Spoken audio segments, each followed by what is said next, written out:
Veronica Hardy versus Brogan Walker. Not too much to say really about this matchup. Veronica Hardy is probably the more technically sound WMA fighter, but Brogan Walker, 2 year layoff, 1-4 in her last five. Just not that great. Don't really rate her. So Veronica Hardy should probably win this fight pretty dominantly. I'm going to say 30-27.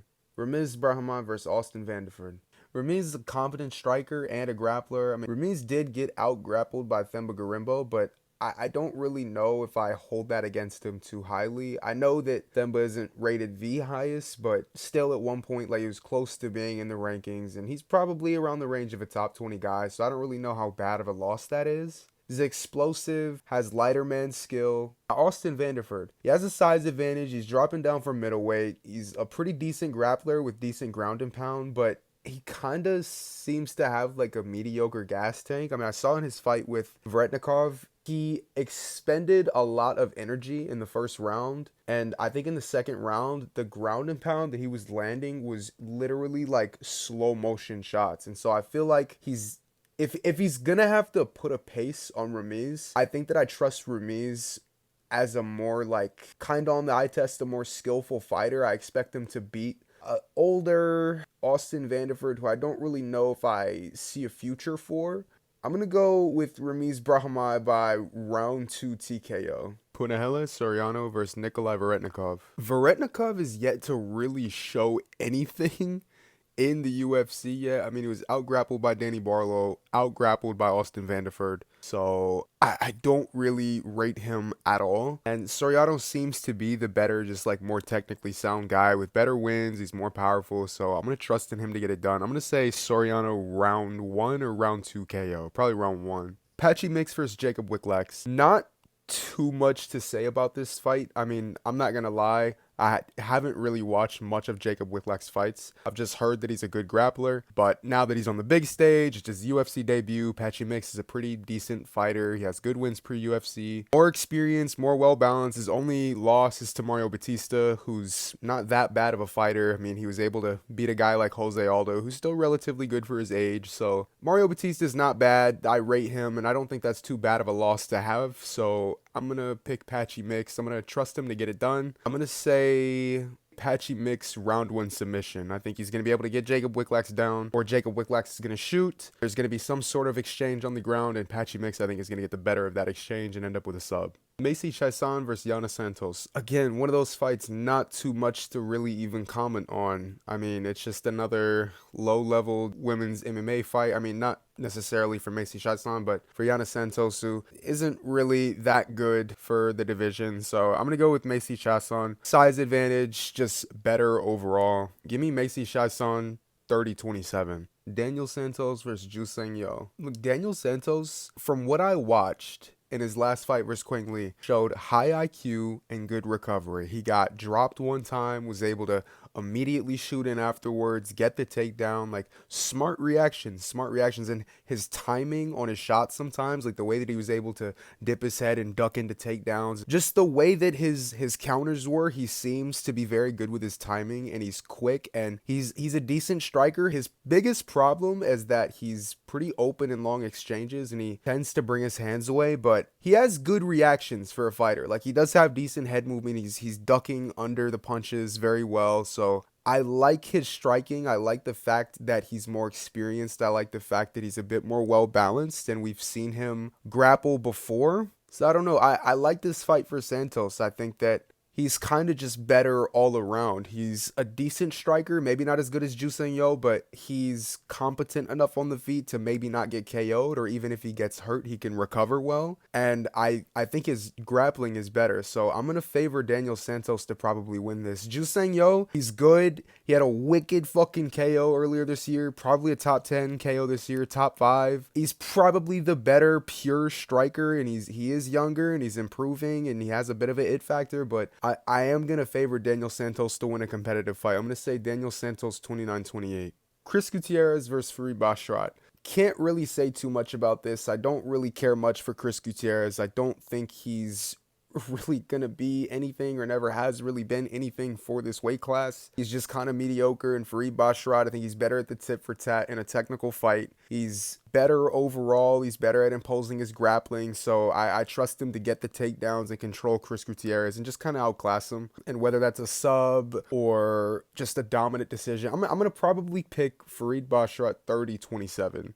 Edmund Shabazian versus Andre Muniz. I'm going to go with Edmund Shabazian here. I'm pretty confident he's going to win pretty early, so probably in round 1. I don't really rate Andre Muniz at all. He's been finished repeatedly. He's a bit chinny. And Edmund Shabazian is just the better striker. He's younger. He's got the size advantage. So just all around, probably better, probably the more safe pick. I'm going to say Edmund Shabazian, round 1 finish, round 1 KO. Ateba Gutierrez versus Tristan Vines. Ateba has the size, the athleticism, the youth advantage, the momentum. He's a better overall fighter, just skill for skill. And he's on a crazy run right now. He's on a crazy KO streak. So I'm going to expect him to get another one. This is a short notice fight for Tristan Vines. The stakes are super high. You know, it's his debut. So I'm going to favor Ateba to get it done relatively easy. I'm going to say round 1 KO Ateba Gutierrez. Now, this is one I'm more excited to talk about. Abus Magomedov versus Joe Pyfer. Abus Magomedov, extremely underlooked, and the fact that we've sort of seen him tested versus a power striker before in a Bruno Ferreira.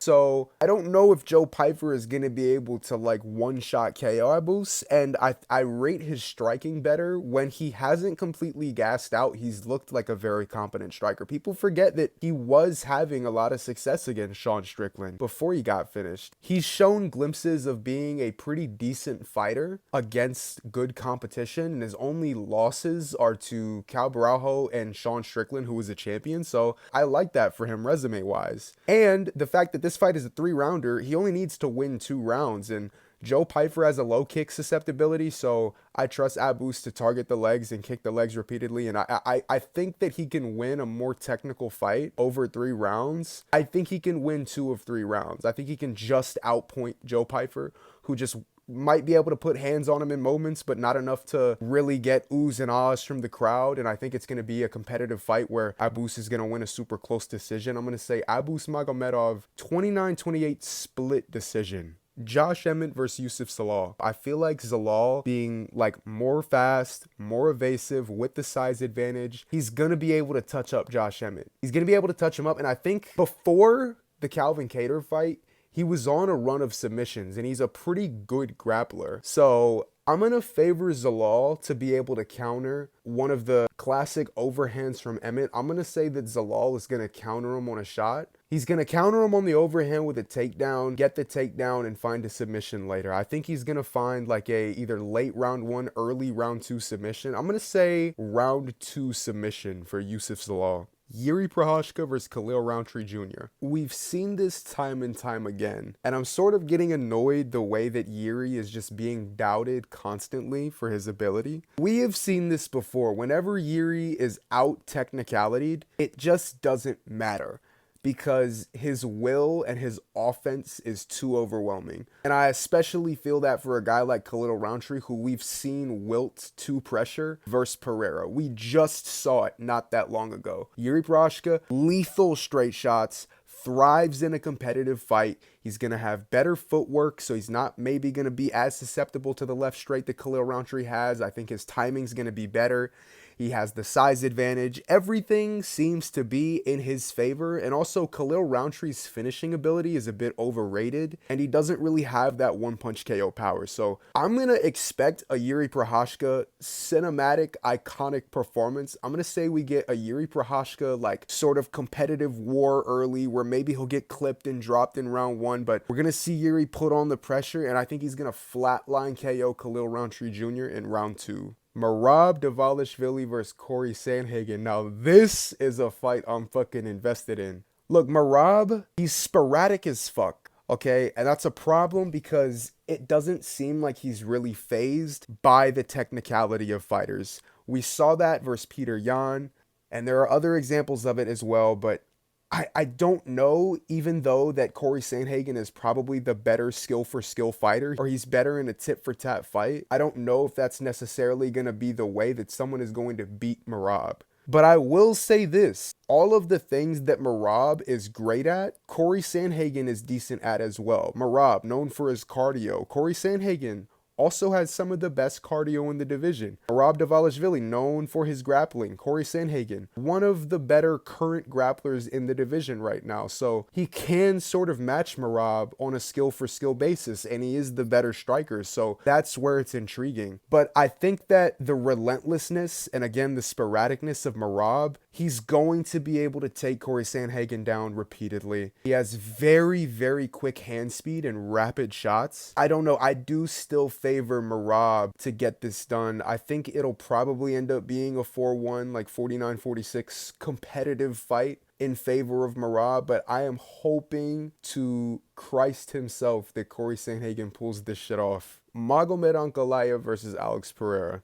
I think Alex Pereira, having stuffed all the takedowns in the first fight, is going to be in the mindset of, I'm not worried about the grappling, therefore I can open up further on the feet simultaneously because I know I probably need a KO to win this fight. And I think we've seen this before. We saw it in the Izzy fight. We saw him get overconfident and try to find and chase a finish. And I think we're going to have a similar situation here where we're going to see a Pereira who has been a bit emotional over the fight week and a bit in his mind over things and wanting to be a little overconfident in finding a KO because he knows that this is probably it for him if he loses this fight. Back against the wall, the fact that Ankalaev has better hand speed, is a better pure boxer, I can see a reality in which super early into the fight, we have Pereira overextend on a shot and Ankalaev follow up on a counter with like a 3 or 4 punch combination that puts Pereira down, follows up a ground and pound and puts him out. I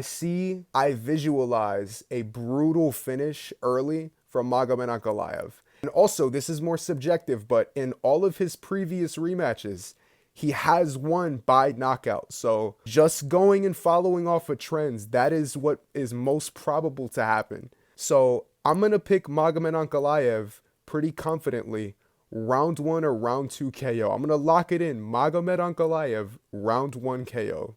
This is the thing too, is that Magomed Ankalaev doesn't even need the KO. What are the odds that Pereira is going to be able to stuff all of the takedowns again? It's less than likely. So even if Ankalaev isn't able to find the knockout, I do think he's going to be able to just out-grapple Alex Pereira for a majority of the rounds if he needs to. I think you should favor Ankalaev in the rematch either by finish, which I think is most likely, or by a dominant decision.